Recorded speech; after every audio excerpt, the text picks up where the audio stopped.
Alors bonjour et surtout un grand merci à toi pour m'avoir accordé cette interview. Pour commencer, je vais te poser une petite question. Donc, est-ce que tu peux te présenter, s'il te plaît, et depuis quand es-tu membre de la coopérative et pourquoi l'as-tu rejoint? Hello Denis et merci à toi pour l'intérêt que tu portes à mon témoignage. Moi c'est Katia, j'ai 50 ans, je suis maman de trois garçons de 28, 14 et 10 ans. Je suis assistante maternelle agréée depuis 13 ans, bientôt 14, et avant j'étais 18 ans, pendant 18 ans j'étais responsable de rayon en grande surface. Voilà, j'ai rejoint la coopérative en 2019 parce que je cherchais des bons plans pour faire des économies sur toutes nos dépenses. On n'avait pas un gros salaire, on est une famille recomposée, donc il y avait la pension alimentaire des enfants à payer, ce qui fait qu'on n'a pas pu mettre beaucoup d'argent de côté. Donc on cherchait les bons plans pour faire des économies sur les travaux de la maison et voilà, c'est comme ça que je suis tombée sur la coopérative en fouinant un petit peu sur internet pendant la sieste des loulous que je garde. J'ai demandé des renseignements c'est comme ça que j'ai rencontré Alan, virtuellement évidemment, puisque c'est sur Internet. Et je me suis lancée. Je me suis lancée dans la coopérative. Et si j'ai accepté de témoigner aujourd'hui, ça surprendra certainement certaines personnes, puisque j'aime pas trop me mettre en avant, j'aime pas faire les vidéos, j'aime pas faire les photos, mais j'estime que c'est important que les gens sachent que la coopérative c'est vraiment un bon plan qui permet de faire des économies, que c'est pas une arnaque, que c'est pas un système pyramidal, et c'est un petit peu pour ça que j'ai accepté ton invitation. Je te remercie de l'attention que tu portes aux membres de la coopérative. Deuxième question. Aujourd'hui, as-tu trouvé ton rythme de croisière dans la coopérative et comment t'organises-tu? Alors la coopérative, ben, comme tout le monde le sait maintenant, c'est un bon plan pour faire des économies sur nos achats du quotidien, que ce soit alimentaire, vestimentaire, carburant, voyage, bricolage. Il y a vraiment tous les achats du quotidien qui peuvent être rentabilisés, on va dire, en passant par la coopérative. Donc le rythme de croisière, on le prend assez rapidement, une fois qu'on a compris de toute façon qu'on a intérêt à passer par la coopérative. Le rythme de croisière, on le prend très vite. C'est assez facile de s'organiser pour prendre les cartes cadeaux afin d'optimiser chacun de nos achats. Alors au début, évidemment, quand on n'a pas beaucoup d'argent de côté, on prend les cartes au fur et à mesure quand elles sont en stock. Et puis là maintenant, j'arrive à m'organiser pour que début de mois, je prends mon budget dans chaque poste. Je prends les cartes cadeaux qu'il me faut pour le mois. Alors il arrive qu'au cours du mois, on ait des imprévus au niveau des achats et qu'il faille prendre des cartes supplémentaires. Mais en règle générale, c'est comme ça que je fonctionne. Début du mois, je prends les cartes qu'il me faut pour tenir pour le mois. Je trouve que c'est très très simple à utiliser. Le site il est très facile et on a l'accompagnement pour démarrer. Et après, une fois on a pris le pli sur 2 3 mois, après ça roule tout seul. As-tu déjà gagné du crédit d'achat? Si oui, est-ce que tu préfères l'accumuler pour un projet précis ou bien l'utiliser régulièrement? Alors du crédit d'achat, oui, au début c'est un petit peu long, hein. Ça on nous l'explique bien qu'au début on ne gagne pas tout de suite, que c'est un plan de fidélité qui doit se mettre en place pour pouvoir gagner du crédit d'achat. Alors moi je l'utilise, pour le moment je l'utilise au fur et à mesure de mes besoins. Ça me permet d'avoir des cartes cadeaux gratuites pour faire mes achats. Et évidemment, je les utilise, le crédit d'achat, je l'utilise un peu plus sur les mois qui sont un petit peu plus difficiles, là, fin d'année par exemple, pour les achats de Noël, les cartes cadeaux à offrir. Donc moi, je fonctionne comme ça. Pour le moment, c'est au fur et à mesure. Et puis par la suite, eh ben, on verra comment on l'utilisera. Quel statut as-tu choisi dans la coopérative au départ et quel est ton statut maintenant? Quels sont tes objectifs à court, moyen et long terme? Alors quand j'ai commencé la coopérative, j'ai choisi le statut acheteur enchanté parce que j'ai très vite compris que il fallait parrainer, en parler autour de soi, qu'on pouvait voilà, partager le bon plan pour qu'un maximum de personnes puissent faire des économies aussi sur leurs achats du quotidien. Moi, c'est un petit peu comme ça que je voyais la coopérative au début. C'était pas vraiment le côté marketing de réseau à développer, des choses comme ça. C'était vraiment pour aider mes proches, mes amis et pourquoi pas des personnes que je connais que virtuellement sur Internet via le réseau que j'ai construit avec mes autres VDI. Alors là, évidemment, la coopérative, c'est pas du tout un VDI, hein, ça n'a rien à voir.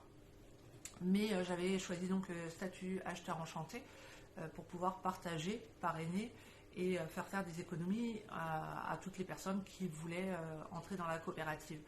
Au bout de quelques mois, j'ai décidé de passer au statut enchanteur pour essayer de développer davantage, essayer de me faire un complément de revenu.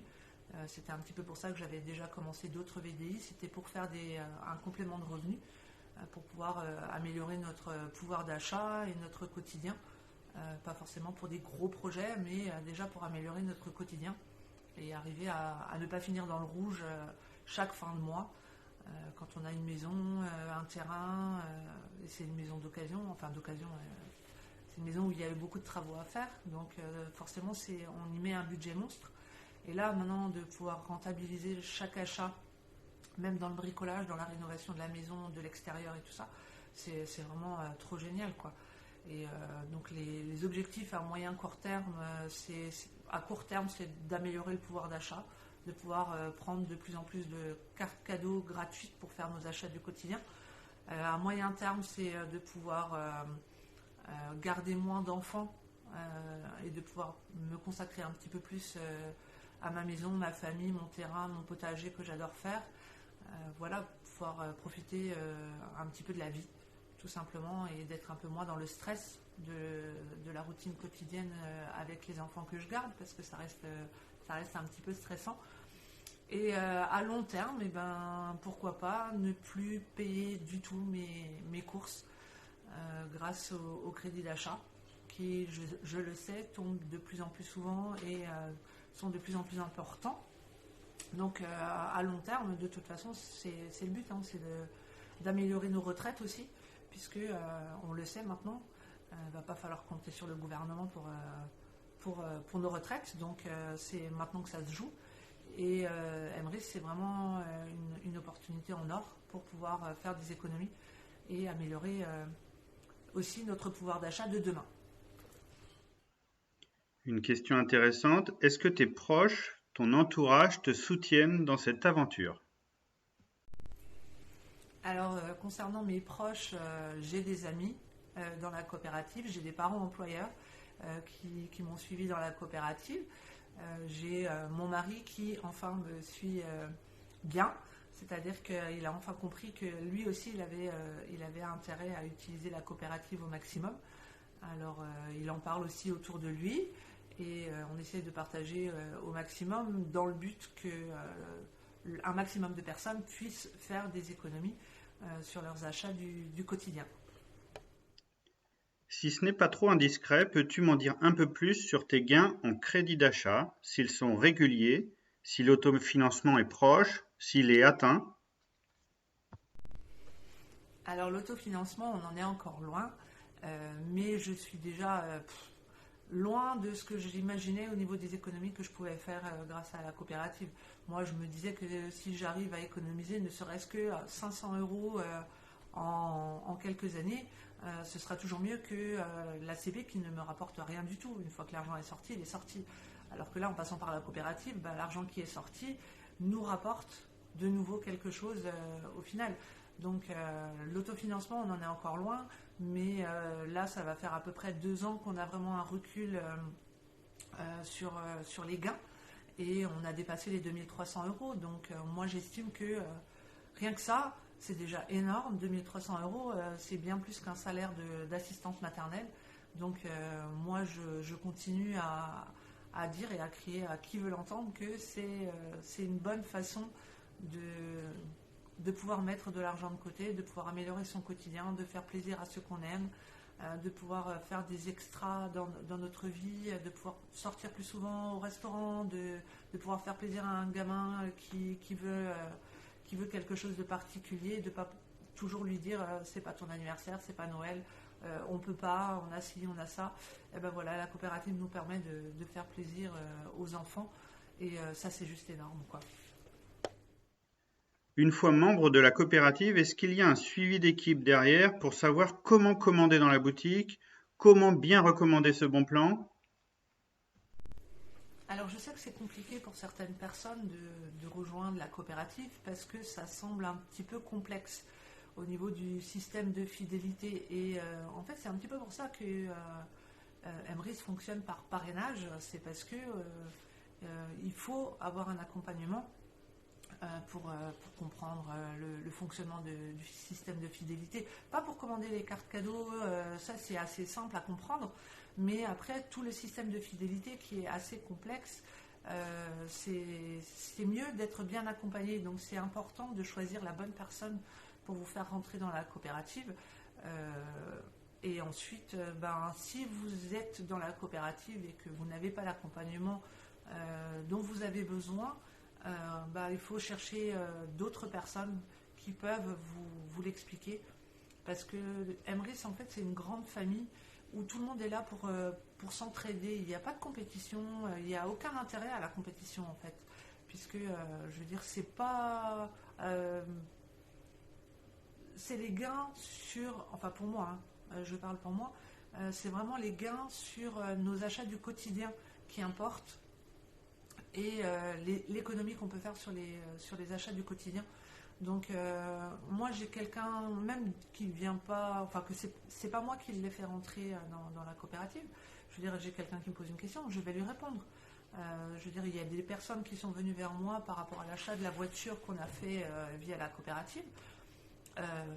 Quelqu'un que je ne connaissais absolument pas, qui n'est pas du tout de notre équipe au niveau de la coopérative, eh ben, on se renseigne, on s'aide et le but c'est en fait que tout le monde puisse faire des économies. C'est un petit peu le but recherché, c'est pour ça qu'on rentre dans la coopérative et c'est vraiment ça qu'il faut développer au maximum. Dernière question, ce bon plan est super intéressant sur le plan financier. Est-ce qu'il t'a apporté autre chose? Et la coopérative, c'est pas seulement une aventure personnelle en fait, c'est pas juste des économies qu'on fait sur le plan personnel. Emrys, comme je l'ai dit tout à l'heure, c'est une grande famille et j'ai eu la chance de pouvoir aller à Amiens, j'ai emmené mon mari avec et je crois que c'est un petit peu là qu'il a vraiment compris l'importance de l'équipe, d'être soudé et d'avoir cet accompagnement-là qui nous permet de mieux comprendre le fonctionnement et d'aller chercher encore plus et d'aller encore plus loin dans les économies qu'il y a à faire grâce à la coopérative.